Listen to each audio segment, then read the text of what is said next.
My study captures a period in Russia's recent political history, the beginning of the decline of the mass anti-government protest movement in Russia in 2011-2012. This protest, as you may know, was a reaction to the fraudulent parliamentary election and inspired hope among many for democratization and for more active development of civil society in Russia. The protest, which happened in the wake of Arab Spring, followed a similar model for mobilization and actively relied on social media, Facebook in particular, to promote the rallies and to gather participants. The protest was surprisingly successful, surprisingly for the participants themselves, because for the first time since the 1990s, an anti-government rally gathered between 50 and 100,000 people in Moscow. Bolotnaya Square, which gives the name to my study, was the site of the first large protest and became the symbol of the movement. The Facebook group my study focuses on is run by protest activists and was born out of this first protest. It also bears its name. We have been to Bolotnaya, meaning we have been to Bolotnaya Square. This name also points to two other characteristics of this group. First of all, it connects online and offline protests because all of these people have been to the offline protest, as the name states. And secondly, it brings together ordinary people, not professional politicians, who became engaged through this kind of street protest. Facebook for these people became both a tool for protest mobilization and for political discussion, and I'm particularly interested in the latter. As you well know, the protest eventually went into decline around the summer of 2012, and the much expected and hoped for democratization of the political system never occurred. In fact, the official public sphere came under stricter government control and civil society shrank even further. The goal of my study then is to examine the use of the social media as a platform for political discussion at this more mature stage of the movement, the autumn of 2012, after the initial spike of mass activity, but before its more obvious decline. My study was guided by these research questions. How do the protest activists use Facebook as a political discussion tool? What patterns stand out in the online interaction? And the broader question, can Facebook serve as an alternative public sphere in Russia? And can it compensate for the lack of an all-inclusive offline public sphere? So here's an image of that first protest in Bolotnaya. I argue in this paper that we have been to Bolotnaya participants use the online discussion forum primarily to construct division lines within the group and within the larger opposition camp. These division lines are unstable and constantly shifting, and they're built through the use of language, rhetorical claims, pronouns, and tropes. The result of that is that the real enemy of the movement is often forgotten, Putin's government, right? And the issues that may be worthy of public debate, whether it's a rational debate or not, go untackled. So there is still no functional public sphere in Russia. On the other hand, we have been to Bolotnaya Facebook group and other groups like that give ordinary people access to public discourse, which may in time contribute to the development of a more functional public sphere. Most importantly, social media may be the only public forums in today's Russia that are available and offer such access. So some facts on internet and media penetration in Russia. In 2012, the internet penetration was about 53%, and Facebook 5 to 10%. Different sources give different data. Facebook is currently the third most popular social network after the local VKontakte and Odnoklassniki, and seems to have older users and perhaps users who belong to a high social class or maybe more advanced in their careers, which may, however, be just a function of them being older. One of the reasons why I chose Facebook, though, is because that first Facebook ad for the Bolotnaya protest was more effective or more popular on Facebook than a similar ad in Vkontakte. So 38,000 people said that they were going, and 10,000 said that they were maybe going, and actually even more people came. The history of social media use and political communication in Russia is rather short. President Medvedev had his own video blog and still does, and accounts on all social networks. However, it seemed that his online presence was mostly a one-way channel, which did not really have a feedback loop of any kind. On the other hand, there was no internet regulation at the time. After the protests, which used social networks for mobilization and discussion, the government seemed to have been put on guard. So at least the government believes that social networks have some effect. And so the government attempted at regulating social media. In addition to that, they tried to co-opt social media resources for counter-mobilization of government supporters, and you may have heard about Russian internet trolls. The theoretical perspective that guides my study is the literature on public sphere, civil society, and political participation, the literature on the internet and democratic participation, and discourse analysis with elements of critical discourse analysis. For the study, I conducted a virtual ethnography in this Facebook group, and then did discourse analysis of the online interaction segments that I collected. The group was rather popular. It had around 3,000 members in the fall, and I collected 6 popular discussion threads with dozens of comments that were posted in that period, and it had around 600 comments. So here's what I found. The We Have Been to Bolotnaya discussions are contentious, and as I mentioned, they're largely focused on the differences in perspective among the group members. Putin's government is rarely the primary target of criticism, and instead the critical comments that are offered are directed against other participants, which has the effect of drawing and redrawing shifting division lines among them.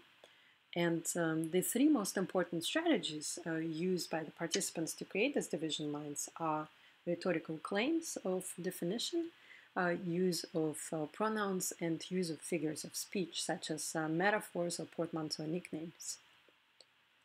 The claim of definition essentially explains the meaning of a concept, but what it usually does is it offers an alternative definition, which is different from a popular understanding or which conflicts with a point of view which may have been just expressed, and which is why someone would offer this claim of definition. And as such, it has a potential for being divisive. So here's a small example. 2 participants discussed the March of the Regions, which took place in Nizhny Novgorod in November 2012.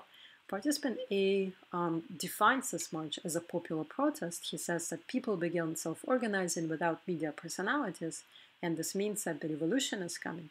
By media personalities, he means Moscow-based protest leaders, and he seems to disapprove of these media personalities and be sort of in favor of the protests becoming grassroots and just people-driven. Participant B redefines the march, and he says that it is a rally organized by a nationalist faction, which he seems to be critical of, National Bolsheviks. So he argues that the protest is not popular and creates a division line between people and National Bolsheviks, whereas participant A seems to emphasize the division between people and media personalities. If you look at this discussion, though, you will see that all 3 references of this little debate are in-group members.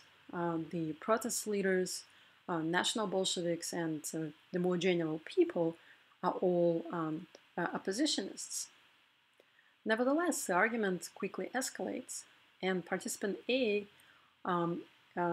ends the discussion equating participant B with the federal zombie box, Russian federal television, implying that participant B, being sort of deceptive and oppressive and economical with the truth. He equates BU as the enemy, Putin's government.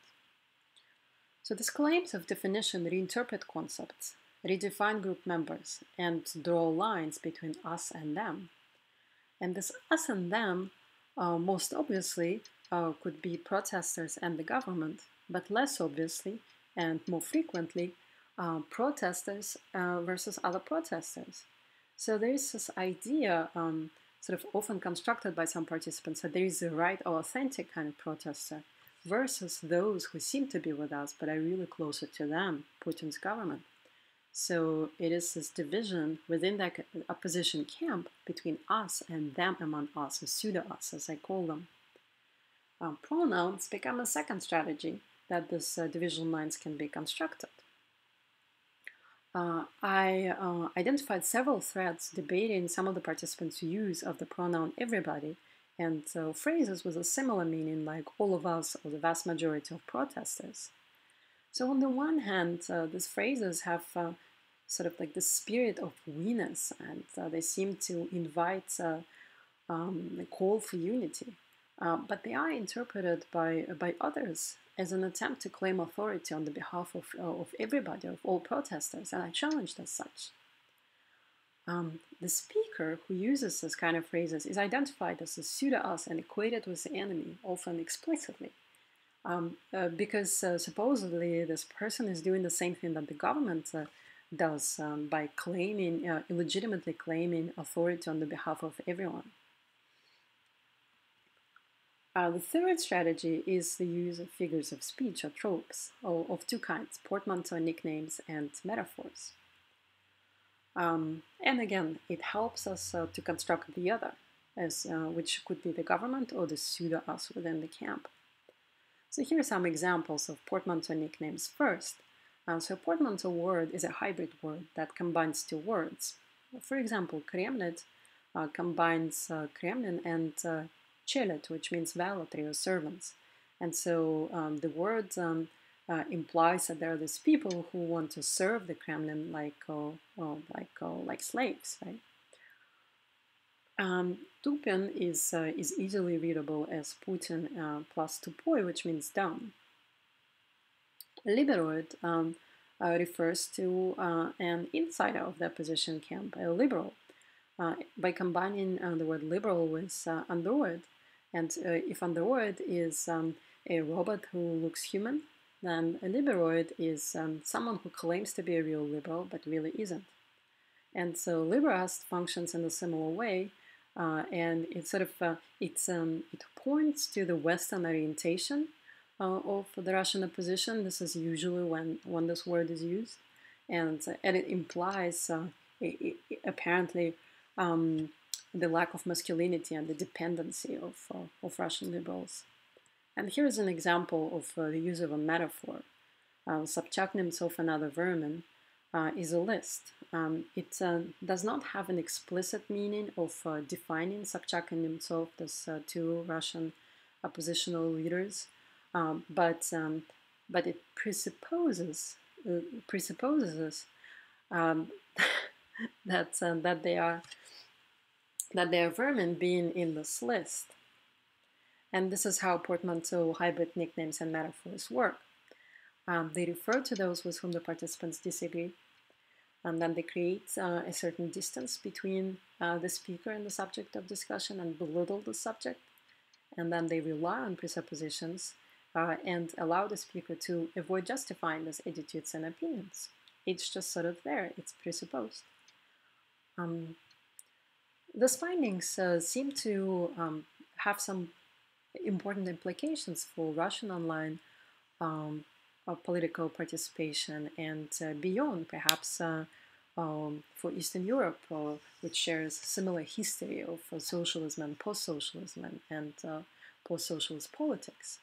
The question is, however, is the sort of rhetoric of division a function of the structural features of the internet, such as anonymity and the lack of social cues, which literature shows may lead to more confrontational discussion?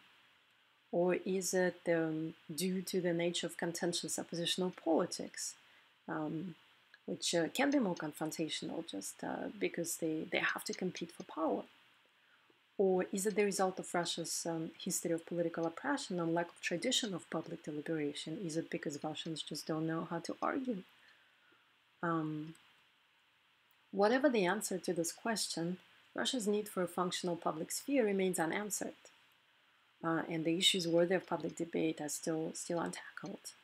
However, Facebook groups like that do serve as public forums for anti-government protesters and do allow ordinary people who are not professional politicians to engage in political debate, maybe for the first time, and to articulate their political positions and identities. And to add on a more positive note, here's an ad for a protest that also took place in February 2012. It was called the White Ring or White Circle.